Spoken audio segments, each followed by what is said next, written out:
Bonsoir Gilles Kepel. Bonsoir. On est ravis de vous recevoir. Vous êtes politologue spécialiste de l'islam et du monde arabe.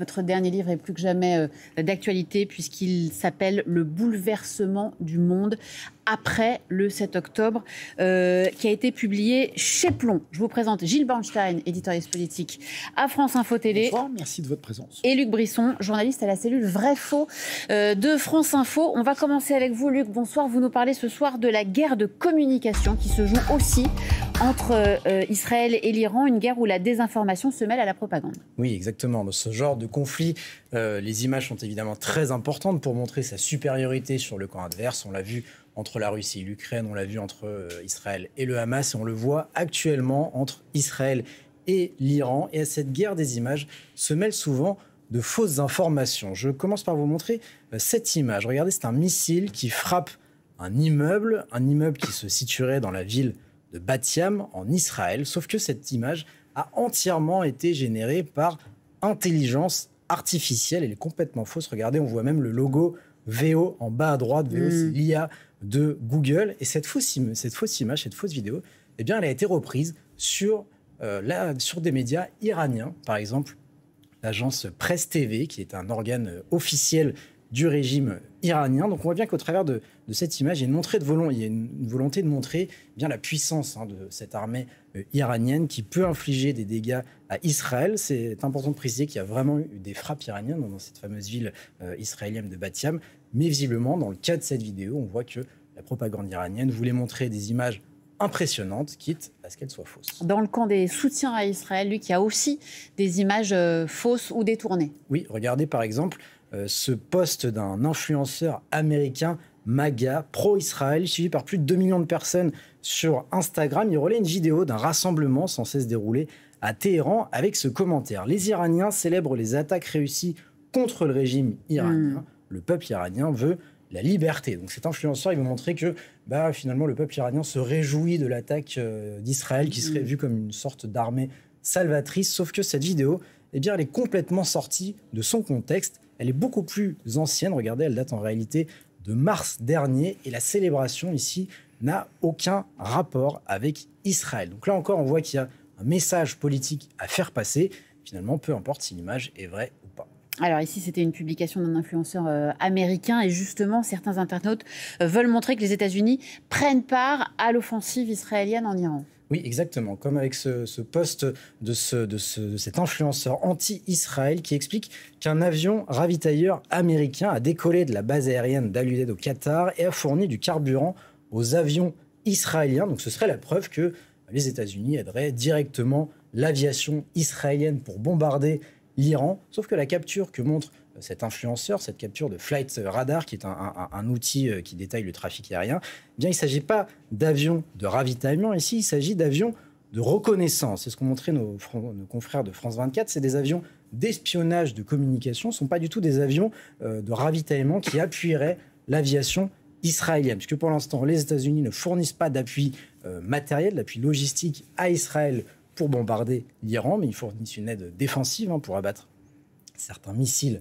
israéliens. Donc on voit que dans ce conflit, chaque camp tente de défendre ses intérêts et que finalement les fausses informations, la manipulation, c'est une arme comme une autre. Et oui, merci beaucoup Luc Brisson. Vous l'observez ça, Gilles Kepel, on est aussi dans une guerre de communication avec tous les outils de la propagande moderne. Oui, complètement. J'en ai moi-même été victime. Du reste, l'autre jour, j'ai publié un éditorial dans un quotidien du matin et j'ai eu des centaines de commentaires qui expliquaient que vraiment Kepel s'était foutu, il ne savait plus ce qu'il racontait parce que j'avais dit quelque chose qui ne plaisait pas à une partie, à un groupe bien précis qui a généré par l'intelligence artificielle des centaines de messages qui se ressemblaient un peu tous mais qui avaient changé les choses en disant que vraiment j'étais bon à mettre à la casse et que je ne comprenais plus rien. Et on s'y laisse prendre parce qu'on ne se rend pas compte de ça. Après, vous avez ces photos aussi étonnantes de l'autre camp où vous voyez que les dignitaires iraniens sont en train de faire leurs valises et de prendre l'avion pour Moscou pour rencontrer Bachar al-Assad. Mais ça se mélange en fait aussi à des choses ironiques. Là, il y a une photo qui passe en ce moment, générée par l'IA, où vous avez Poutine qui joue aux cartes avec Bachar al-Assad et Khamenei au Kremlin. Alors, c'est vrai, c'est drôle, évidemment, on comprend que c'est un pastiche, mais où est la frontière entre l'humour, l'ironie, la manipulation, etc.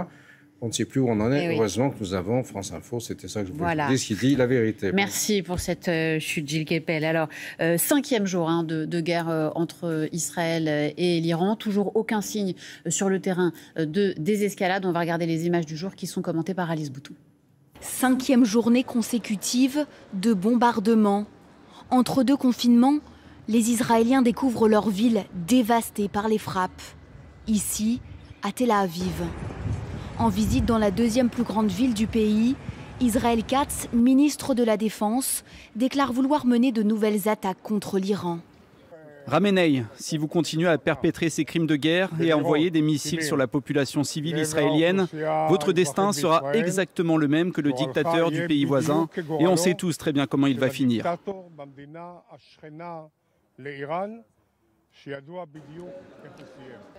En Iran comme en Israël, le trafic aérien est à l'arrêt depuis des jours. L'angoisse monte pour les ressortissants français. Mon mari et mes deux autres filles sont en France. J'ai pas de visibilité, ça va faire presque 2 semaines que je suis loin d'elles. Je ne sais pas quand je vais rentrer, comment je vais pouvoir rentrer. Même quand l'aéroport va rouvrir, est-ce qu'il va y avoir des vols et de la place pour pouvoir rentrer ? Certains imaginent même des solutions alternatives pour quitter le pays. Il y a plusieurs options, soit la voie terrestre en passant par les transfrontaliers, soit en Égypte ou en Jordanie. L'aéroport soit égyptien ou jordanien, passer ensuite par une voie européenne. Mais ça a un coût, ça a une logistique monstrueuse et c'est peut-être 24 heures de trajet. Côté iranien, Téhéran est désormais complètement vidé de ses habitants. 600 ressortissants de 17 pays sont actuellement évacués de la capitale iranienne vers l'Azerbaïdjan. Alors Gilles Kepel, Donald Trump a quitté précipitamment le sommet du G7 au Canada pour aller réunir un conseil de sécurité nationale à Washington. Est-il en train de préparer, selon vous, l'entrée en guerre des États-Unis ?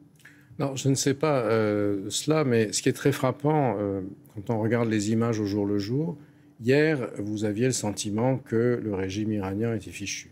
On avait ces immenses files de voitures sur les autoroutes. Téhéran est un peu comme Los Angeles, c'est une ville d'autoroute, ça se ressemble un peu de ce point de vue-là en tout cas. Et l'État ne contrôlait plus la société. Aujourd'hui, on a commencé par le contraire, c'est-à-dire des images de dommages assez impressionnants infligés par les tirs iraniens sur la société et des infrastructures civiles israéliennes. Et on revient à une équation de départ, justement, celle-là même que j'avais montrée, qui avait été attaquée par l'armée secrète des drones tout à l'heure, ou des trolls, à savoir que Benjamin Netanyahou a lancé cette opération aussi pour des raisons de politique intérieure. À savoir qu'il est coincé politiquement. L'offensive sur Gaza n'aboutit à rien. Militairement, rien ne se passe. Politiquement, et attaquer l'Iran, c'est quelque chose qui finalement lui permet, dans sa lutte pour la survie politique interne, de continuer à être là. Et s'il apparaissait après être celui qui a détruit le Hamas, le Hezbollah, Bachar el-Assad, celui qui s'est débarrassé du pire ennemi d'Israël, la République islamique d'Iran, évidemment, il sort par le haut, si vous voulez. Or, aujourd'hui, la situation est beaucoup plus complexe. L'opération ne se déroule pas aussi simplement qu'un certain nombre de gens le pensaient. Et pendant ce temps-là, il y a toujours les otages à Gaza, etc. C'est dans ce créneau-là, si vous voulez, qu'il faut comprendre l'intervention aujourd'hui de Donald Trump, qui a laissé, probablement contraint et forcé, parce qu'on a l'impression que Netanyahou ne lui a pas demandé la permission avant d'aller tirer sur l'Iran. Et je termine ma phrase.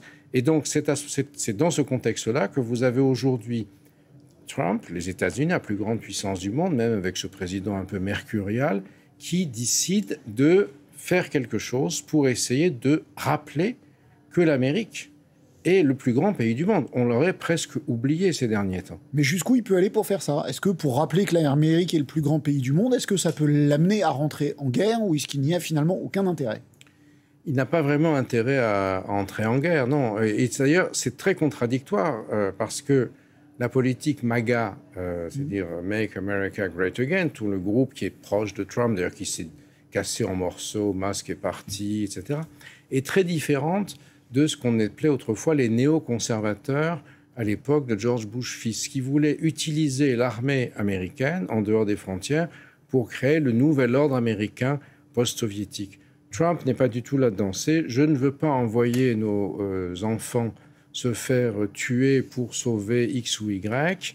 On va fonctionner à travers le deal et la négociation. » Or là, c'est Israël qui fait la guerre. Les États-Unis ont la capacité, bien sûr, s'ils mettent des moyens militaires, par exemple, qui sont les seuls à disposer de ce qu'on appelle les B-2, ces énormes avions qui peuvent larguer les énormes bombes qui peuvent détruire les centrifuges iraniennes. En profondeur. Voilà, exactement. S'ils font ça, ça change complètement de dimension et l'Amérique va se retrouver entraînée dans un engrenage militaire comme celui de George Bush fils, qu'il avait d'ailleurs abouti à son échec. Mais vous l'excluez ou vous dites c'est possible ? À mon avis, aujourd'hui, ça n'est pas la principale option qu'ont les États-Unis, puisque c'est Netanyahou qui est en train de mener l'offensive. Je crois que pour l'instant, il compte les points. Sur le plan du rapport de force, bien évidemment, Israël a des moyens militaires, une sophistication extrême. Mais c'est un pays d'une dizaine de millions d'habitants, ça dépend qui on met dans la population israélienne proprement parler.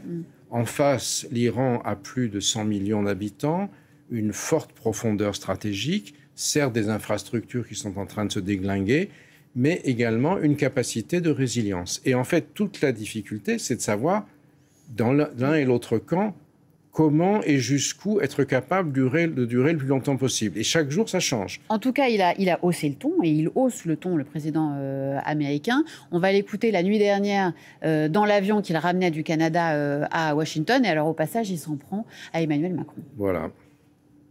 Je ne parle pas de cessez-le-feu. On vise mieux qu'un cessez-le-feu. Je n'ai pas dit que je voulais un cessez-le-feu. C'était Emmanuel Macron, un type sympa, mais il ne comprend pas toujours bien. Mais nous, on ne cherche pas ça. On cherche mieux qu'un cessez-le-feu. Je veux une fin, une véritable fin. Pas un cessez-le-feu, une fin ou un abandon total. Ça me va aussi. Vous êtes proche? Est-ce que c'est possible dans les 24 heures? Pourquoi pas?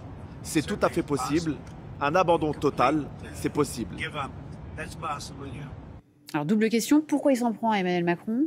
Et qu'est-ce qu'il veut dire par abandon total possible dans les 24 heures? On les connaît, les 24 heures de Donald Trump. En général, elles sont plus longues. C'est bien le problème. Il avait déjà dit qu'il allait régler la guerre en Ukraine en 24 heures, que les taxes à l'importation pour les marchandises entrées aux États-Unis, ça allait répartir la prospérité et qu'il réglerait le problème israélo-palestinien avec un claquement de doigts. Les deux premiers n'ont pas du tout réussi. Il a besoin d'un succès là, et c'est pourquoi il avait commencé la négociation avec l'Iran. Et puis, en fait, il y a eu un moment où les Iraniens ont commencé à le mener en bateau. Il s'en est plaint, il a dit on va utiliser la force, et c'est là que Netanyahou a tiré parti de cette option pour attaquer. Là, il est en train de dire je ne veux pas cesser le feu, je vais tout résoudre, mais plus il annonce. Le problème, c'est que depuis le 20 janvier, on est dans des effets d'annonce permanents qui sont suivis d'autant de déconvenues et de changements de cap. Alors pourquoi s'en prend-il à Emmanuel Macron? Je ne sais pas, mais Emmanuel Macron l'a peut-être énervé. Il faut leur demander. Il paraît qu'il va prendre la parole, donc il va peut-être nous le dire. On l'attend, normalement d'une minute à l'autre. Bon. Alors il y a des effets d'annonce qui sont rarement suivis d'effets. Quand il dit là, à l'instant, cet après-midi, je sais... on sait très exactement où est le guide suprême. En gros, on peut le buter, il faut dire les choses telles qu'elles sont. On peut le buter quand on veut. Ça aussi, il faut considérer ça comme un effet d'annonce. Qu'est-ce qu'il veut dire par là? C'est un peu compliqué que les États-Unis prennent eux-mêmes la responsabilité d'aller faire tuer un chef d'État étranger. Ils avaient, à l'époque où George Bush était en Iran, ils avaient attrapé Saddam Hussein. Ils étaient censés ensuite lui faire un procès.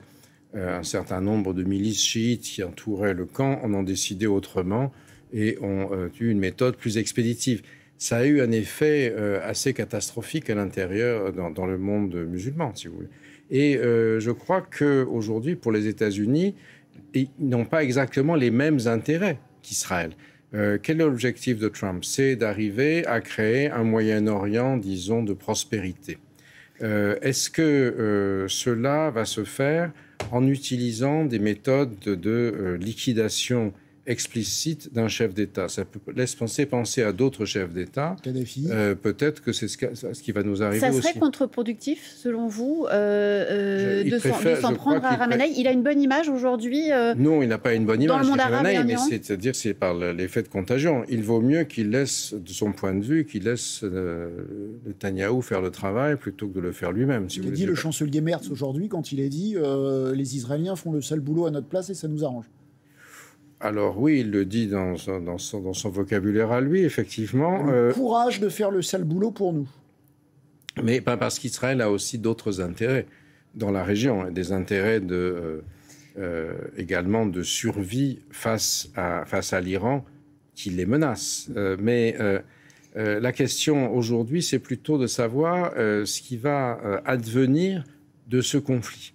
Et est-ce qu'il va être simplement une escalade militaire israélo-iranienne? Alors, pour Netanyahou, il y avait l'espoir d'y arriver le plus vite possible. Et effectivement, s'il y arrivait très rapidement, il aurait gagné un point, comme il a gagné un point avec le Hezbollah. Personne... Mais arriver à quoi, pardon? À la liquidation du régime, à l'effondrement du régime. Ce qui ne veut pas forcément dire de tuer le président, mais à ce que tout le monde s'en aille. Et donc, alors, il y a des bruits qui sont que d'ores et déjà, un certain nombre de hiérarques du régime sont en train, alors je ne sais pas si c'est des fake news, de retirer du cash des distributeurs, de faire leurs valises pour Moscou ou je ne sais quoi. Mais bien évidemment, personne ne va pleurer ici. Personne n'a pleuré quand le Hezbollah est tombé globalement. On n'a pas vu un bateau pour la Dahiyeh du sud de Beyrouth en solidarité. Ce n'est pas du tout la même chose que ce qui se passe à Gaza avec l'hécatombe sur les Palestiniens. Est tombé, vous l'avez dit, le régime de Bachar al-Assad est tombé. Est-il envisageable, possible, que les bombardements israéliens aient raison du régime des Mollahs? Parce que c'est aussi la question qu'on se pose, ce régime peut-il tomber? Bien sûr, et mais simplement... Bien sûr, il peut tomber. Quand on dit ça, on n'a pas fini de la phrase. C'est-à-dire que tout dépend de comment. C'est-à-dire, est-ce qu'il y a un certain nombre de gens à l'intérieur du régime, d'ores et déjà, qui ont pris langue dans la perspective de l'avenir avec les Israéliens. Vous avez un symptôme quand même qui est la capacité incroyable de pénétration du Mossad à l'intérieur de l'Iran aujourd'hui. Quand vous avez tous les chefs des renseignements à peine nommés qui se font tuer dans leur sommeil à l'heure précise où ils viennent de s'endormir, c'est pas simplement parce qu'ils ont ils ont pris les données des téléphones. Vous avez aujourd'hui une pénétration des services secrets israéliens très élevés dans une partie de l'establishment iranien qui en a marre et qui essaye de négocier avec les Occidentaux et les États-Unis probablement quelque chose qui permette la survie de l'Iran. Parce que quel est le problème? Vous avez, moi, beaucoup d'amis, d'anciens élèves, de collègues iraniens exilés qui détestent le régime, qui mangent un mollah au petit déjeuner tous les jours, mais qui vivent dans la hantise. On est l'Irak, c'est-à-dire ou les printemps arabes, après la chute du dictateur, le chaos absolu, la guerre civile, la guerre tout ça. Et donc voilà, l'idée c'est d'arriver à trouver la sortie du système et la perspective d'un accord avec une puissance qui garantisse l'après. Bien évidemment, Israël n'a ni l'intérêt ni les capacités de garantir l'après. Les seuls qui pourraient garantir l'après, mais c'est compliqué d'avoir des garanties avec Donald Trump, comme on l'a vu encore récemment, ce sont les États-Unis et éventuellement l'Union européenne. Vous voyez, donc, vous pensez qu'on en est là? La guerre ne se joue pas seulement dans la chute du régime final, etc., peut-être ça va venir, mais également dans la capacité.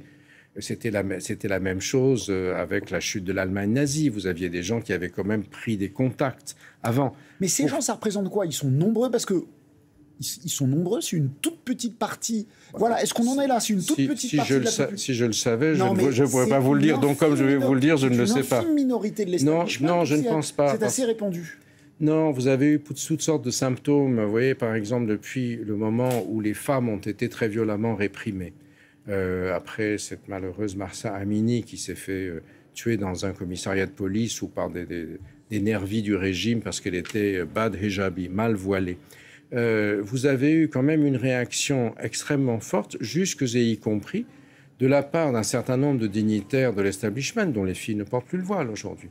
Et à ce tel point que quand l'ancien président Raïssi est mort dans un accident d'hélicoptère sur lequel il y a encore des questions, le régime a mis à sa place un président qui est, entre guillemets, M. Pezeshkian, réformateur, on en pense qu'on veut, mais en tout cas, aujourd'hui, il n'y avait plus, depuis la guerre, bien sûr, de répression contre les femmes dans le système. Vous voyez aujourd'hui des photos du bazar de Téhéran. Enfin, là, on ne voit plus rien parce que tout le monde est parti sur les routes.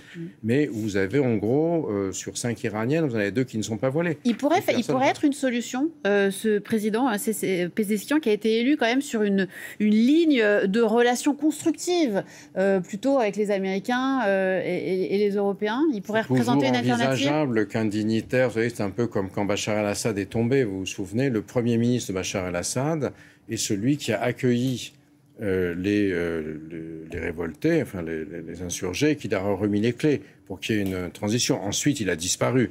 Je ne pense pas que Pezeshkian puisse durer longtemps, mais il peut, lui ou un autre, peut être la personne qui fait le pont. Mais tout ça va dépendre à la fois de l'évolution de la situation militaire, c'est-à-dire de la capacité, non pas tant des Israéliens à infliger des dommages, ça ils l'ont, mais des Iraniens à infliger à Israël des dommages qu'Israël n'est pas capable de contrer. Vous avez entendu M. Katz tout à l'heure, qui a le ministre israélien de la Défense, qui devant des autobus calcinés et des immeubles très, très sérieusement attaqués, a fait des menaces. Mais je ne pense pas qu'Israël imaginait qu'il y aurait, au bout du 5e jour, surtout hier où la situation avait l'air de bouger, aujourd'hui, elle a bougé dans l'autre sens. Alors, qu'est-ce qui va se passer demain? On n'en sait rien, on est dans la guerre. Mais bien évidemment, le régime des mollahs ne peut plus continuer comme il est. Il va y avoir un changement en Iran. À quel niveau, jusqu'où sera-t-il un changement radical? Va-t-il amener le chaos? Est-ce qu'il y aura une faction de l'establishment qui va essayer de faire des négociations avec des opposants? C'est trop tôt pour le dire. Oui, mais tout ça, c'est sur la table. Et tout ça, évidemment, ce sont des scénarios. Les gens, vous êtes quand même on n'est pas n'importe où. On est dans la région qui a le plus gros potentiel d'exportation de pétrole et de gaz dans le monde. Le détroit d'Ormuz, 20% du pétrole quotidien passe à travers. Ça peut être bloqué par un navire de guerre iranien qui coule un pétrolier. Le pétrole peut grimper. Donc, si vous voulez, on est là il y a les pays arabes à côté sont extrêmement préoccupés. Tout le monde fait des scénarios. Est-ce que c'est bien qu'il y ait un Iran de nouveau puissant, comme l'était le Shah? C'est pas forcément bien pour Israël, parce que le Shah, c'était le gendarme du Golfe. Et donc, ça diminue la capacité d'Israël d'être l'interlocuteur privilégié des États-Unis. Est-ce que les pays arabes... Donc, tout ça, si vous voulez, il y a une myriade aujourd'hui. Il faut être une intelligence artificielle. La mienne n'est qu'humaine et ne peut pas le faire. Pour arriver à faire ça. Vous voyez, donc, je vous dis, ce que j'essaie de vous dire, c'est, je n'ose pas d'être non-binaire, c'est pas ça, mais de ne pas être, il ne faut pas penser de manière binaire. C'est pas juste. Alors, 1 et 2, il y a une multitude de choses. Netanyahou a ouvert une sorte de boîte de Pandore. Qu'est-ce qui va en sortir? Et puis, alors, il y a un scénario, Gilles Kepel, qui est aussi celui de l'embrasement, qui est mis sur la table aujourd'hui par un certain nombre de responsables ou d'anciens responsables, et notamment par François Hollande, l'ancien président français, qui était l'invité ce matin de nos confrères de France Inter. Si se joue, c'est non seulement l'avenir de cette région, mais c'est aussi l'équilibre du monde. Car si la force s'impose, comme elle s'est déjà imposée en Ukraine, si Israël va jusqu'au bout, oui, il peut y avoir un embrasement du monde. Et c'est la raison pour laquelle la volonté de la communauté internationale, si elle existe encore, c'est de demander une désescalade. C'est Donald Trump le responsable. C'est parce que, arrivant au pouvoir, Donald Trump a brisé cet accord et sorti de l'accord qu'il y a eu donc, de la part de l'Iran, une poursuite de son programme d'enrichissement et donc une menace nucléaire. Il y a un risque d'embrasement généralisé aujourd'hui. Il commente assez bien, François Hollande, dans le livre Le bouleversement du monde. D'ailleurs, je l'avais envoyé, je vois qu'il l'a lu, je m'en réjouis. Et oui, effectivement, bien sûr, on n'est plus, si vous voulez, le 7 octobre a tout cassé. On n'est plus dans le monde post-1989 où vous aviez l'hyperpuissance américaine, cette fois-ci c'est Hubert Védrine que je cite, qui finalement, l'OTAN n'était plus là pour lutter contre le pacte de Varsovie, qui avait disparu, contre le monde soviétique, mais pour assurer une espèce d'ordre mondial. C'est ce que Fukuyama appelait le nouveau monde américain. Très peu de temps, le président Hollande parle d'embrasement. S'il y a un risque d'embrasement, c'est avec qui? Parce que pour que la planète s'embrase, il faut des belligérants. Et enfin, en tout cas, moi, j'ai le sentiment que personne ne va aller défendre l'Iran. Donc, s'il y a un risque d'embrasement, entre qui et qui? Oui, il n'y a pas grand monde qui va vouloir défendre l'Iran. Même Poutine est assez occupé en Ukraine. Je vous fais quand même remarquer que la Chine, qui n'est pas n'importe quoi aujourd'hui, puisque c'est la deuxième grande puissance d'une certaine manière, s'est prononcée très nettement en faveur de l'Iran. Elle a accusé le président américain de jeter de l'huile sur le feu. Exactement, oui. Mais elle pourrait aider l'Iran s'il y avait un scénario d'embrasement? Alors, on n'en est pas encore là, mais pour me situer dans les pas de François Hollande, puisque je suis situé dans les miens, je vais vous dire ceci, c'est qu'on n'est plus dans un système où il y a une architecture de sécurité internationale qui est garantie, qu'on le veuille ou non, surtout les Français n'en voulaient pas, mais ils l'ont accepté, par l'oncle Sam. D'autant plus que l'oncle Sam en question, je dis un jour une chose, un jour l'autre. Aujourd'hui, aux États-Unis, vous avez quand même un système où vous avez les MAGA, c'est-à-dire les gens de Make America Great Again, d'un côté, et l'administration, c'est-à-dire la bureaucratie américaine, qui sont complètement déconnectés. Donc ça peut dégénérer à tout moment. Et comment est-ce que ça peut dégénérer concrètement? On est dans une situation de très grande fragilité. Vous avez vu les déclarations coincées dans cette espèce de coin de porte de Trump qui nous disait « Emmanuel, c'est un gars sympa, mais il ne me comprend pas le génie que je suis ». On est quand même préoccupé. C'est un petit côté docteur Folamour quand même, cette affaire. Bon, on va rester là-dessus. On se doutait bien qu'on ne serait pas rassuré ce soir. En tout cas, toujours. Surtout on a été surtout en lisant ce livre. Voilà, et on pourra être encore mieux éclairé en lisant le livre de Gilles Kepel, Le bouleversement du monde, l'après 7 octobre aux éditions Plomb. Merci beaucoup d'avoir été l'invité d'Autrement dit ce soir.